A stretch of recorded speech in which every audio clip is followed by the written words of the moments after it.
poursuivons avec cette fois-ci Le Bon, la Brute et le Truand, un classique de Serge Leone, à la musique bien sûr Ennio Morricone, le maestro, et cette édition CD, c'était tout simplement une des premières éditions vinyle sorties dans les années 60-70, réédité bien sûr, et c'est un CD qui est extraordinaire parce qu'il y a une sélection des plus beaux thèmes de ce chef-d'œuvre. Alors bien sûr, de nouvelles éditions sont sorties depuis, beaucoup plus intégrales, quasiment toute la musique d'Ennio Morricone, mais celle-là, je la chéris particulièrement.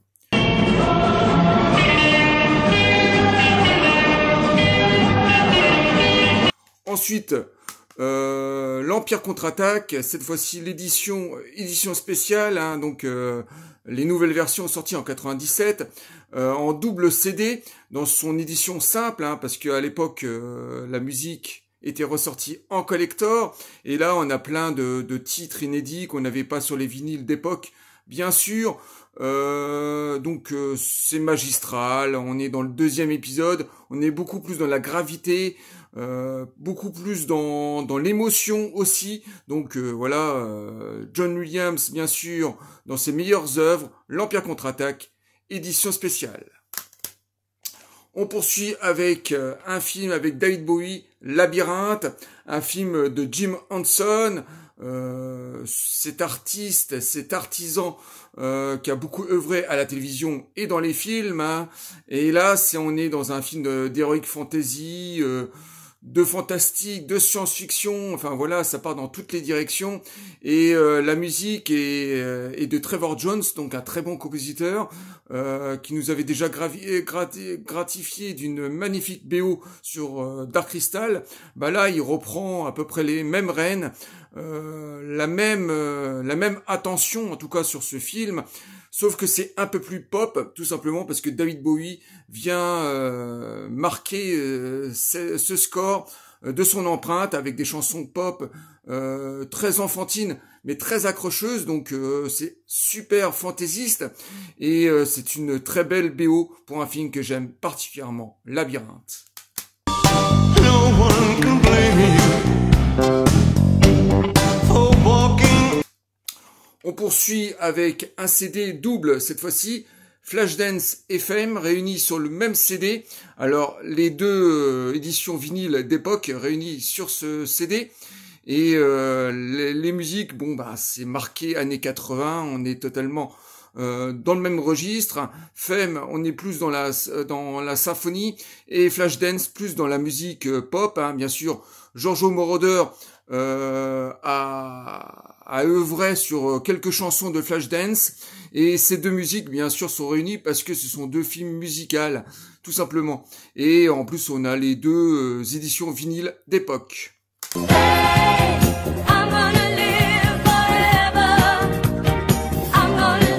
On poursuit toujours avec Ennio Morricone avec Pour une poignée de dollars. Alors le premier film de Serge Leone dans le western, et la musique est magistrale, totalement imprégnée du western italien de cette époque, et là c'est dans son édition CD. Alors faut savoir une chose, c'est que les deux premiers Serge Leone, pour une poignée de dollars et pour quelques dollars de plus, a été réunis sur le même CD quelques années plus tard. Là c'était la première édition CD avec uniquement le premier film, donc le CD est assez court, dure qu'une vingtaine de minutes, mais ça n'enlève en rien à la magistrat de la musique, cette musique folk qu'on retrouvait bien sûr dans les compositions d'Ennio Morricone à cette époque. On poursuit avec un excellent film à la Mad Max, Waterworld, avec Kevin Costner. Certes, beaucoup de gens pensent que ce film est une sorte de remake de Mad Max, de copie de Mad Max. Moi, je le trouve très qualitatif, très regardable. C'est un excellent film d'aventure, en plus d'être un film post-apocalyptique. Et la musique est extraordinaire. On est chez James Newton Howard, alors un compositeur qui est pas forcément très très connu, mais qui nous gratifie à chaque fois de musique de film, de score, très symphonique et assez travaillé, assez dramatique. Et là, on est dans le schéma plutôt romantique, d'aventure. Enfin voilà, on passe par toutes les émotions à travers la musique de cet excellent film d'aventure, Waterworld.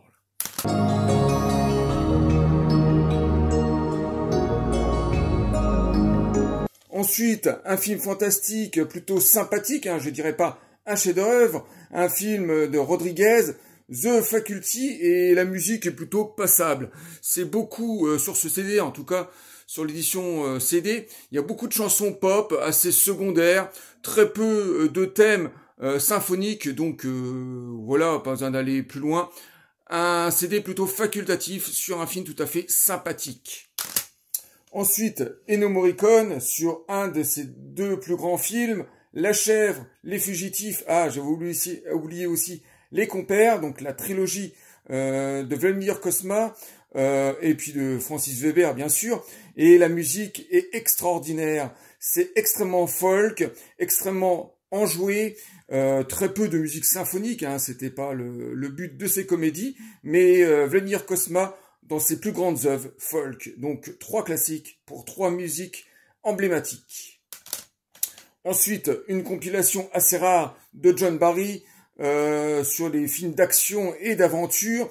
Et au sein de ce CD, on retrouve pas mal de suites, pas mal de d'inédits, une version réorchestrée de John Barry, surtout sur les James Bond, avec une longue suite de plus de 22 minutes, et d'autres films derrière, comme par exemple De Tête.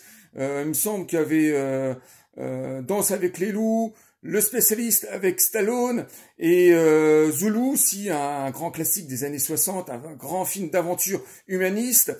Et John Barry, voilà, se donne à cœur joie dans cette version réorchestrée de ces grands classiques. Ensuite, on tombe dans le manga avec Saint Seiya, les Chevaliers du Zodiaque chez nous, dans cette version série télé, parce qu'il y a eu plusieurs CD qui a été édité. Ça, ce sont des éditions japonaises, donc assez rares de trouver. Et là, c'est une compilation des plus beaux thèmes de la série télé. Donc on est dans le romantisme, on est dans l'aventure, on est aussi dans la dramaturgie à travers tous ces thèmes déchirantes. Donc une série que j'ai pas particulièrement connue quand j'étais jeune, plutôt dans l'adolescence, et une musique tout de même superbe avec une animation aux petits oignons. Les Saint Seiya, une série, un manga classique. Ensuite, de nouveau un CD de Saint Seiya, cette fois-ci sur les téléfilms qui étaient sortis, qui étaient quasiment inédits en France, à part quand ils sont ressortis en VHS. Et là, ce sont pratiquement que des chansons pop qui étaient compilées sur ce CD. Quelques thèmes qui sont plutôt sympathiques, mais comme j'ai pas découvert tous les films, voilà, moi je connaissais que La Pomme d'Or par exemple, ou La Bataille du Sanctuaire, qui étaient des versions remaniées, souvent c'était des compilations d'épisodes, et voilà, cette musique est plutôt intéressante, sans que ça soit magistral à mes yeux.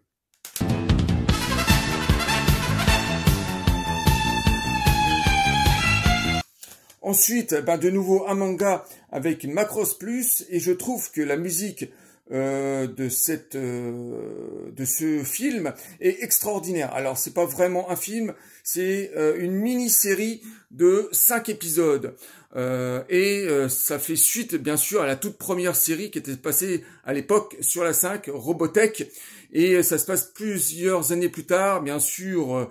La Terre est composée d'extraterrestres et d'hommes, et il y a une guerre civile, et voilà, bien sûr, les pilotes de Macross vont s'affronter, et c'est une série qui est plutôt agréable à suivre, très humaniste, et la musique est assez électronique, assez paradoxale, avec beaucoup de pop, beaucoup de groupes de rock aussi. Alors donc c'est une fusion de styles entre rock et musique électronique, et c'est plutôt très intéressant à la fois sur la mini-série et la musique, Macross Plus.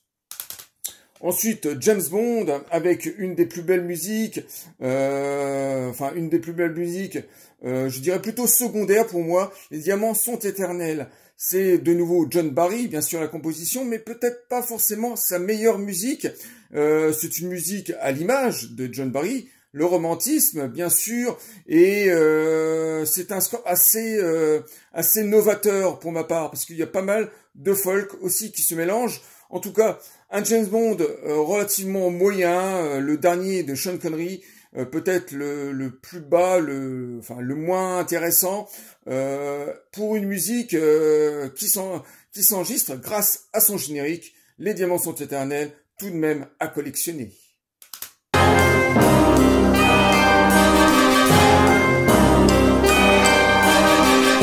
Ensuite, de nouveau un James Bond, parce que les CD sont pas dans l'ordre au sein de ma collection.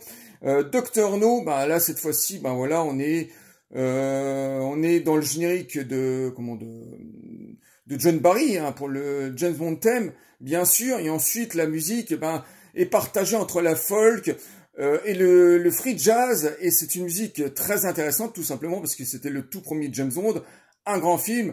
Et une musique qui s'inscrit par son générique, bien sûr, le James Bond theme, et de ses chansons folk et free jazz qui n'étonnaient pas vraiment dans les scores de musique de cette époque, mais qui s'inscrivaient dans un film novateur. Donc un film novateur pour une musique plutôt classique pour l'époque. Ensuite, Retour vers le futur 2, partie 2. Alors cette fois-ci on est dans les films d'action des années 80, d'aventure, un grand classique, Robert Zemeckis à la réalisation, et la musique elle est parfaite, voilà. On est beaucoup plus dans l'action dans cette suite que dans le premier. Dans le premier on était plus dans la comédie, dans l'émotion aussi, et puis une vraie découverte. Et dans cette suite, on n'a pas à rougir, on est dans les mêmes thèmes, dans la même aventure. Donc voilà, c'est un score vraiment très intéressant, extraordinaire bien sûr, et bourré d'aventure. Donc un film classique pour une suite logique en musique symphonique. Et pour finir, on va finir par un film avec Coluche. Un film de comédie plutôt moyen, je dirais. On peut pas dire que ce soit un grand classique, et pourtant c'est Jaouri qui a réalisé ce film. C'est La Vengeance du serpent à plumes. Alors c'est intéressant tout simplement parce que le compositeur de cette musique est tout simplement Michel Polnareff, et Michel Polnareff nous a gratifié comme ça d'un score à l'image du Polnareff des années 80. Ça veut dire beaucoup de fantaisie, des fusions de style entre le rock et la fantaisie, avec beaucoup de paroles comiques et provocateurs. Et la musique, c'est une musique plutôt contemporaine. On passe partout par une multitude de styles, le rock, un petit peu de symphonie, beaucoup de fantaisie. Voilà, beaucoup d'instruments électroniques bien sûr, et c'est une musique intéressante, même si le film n'est pas extraordinaire.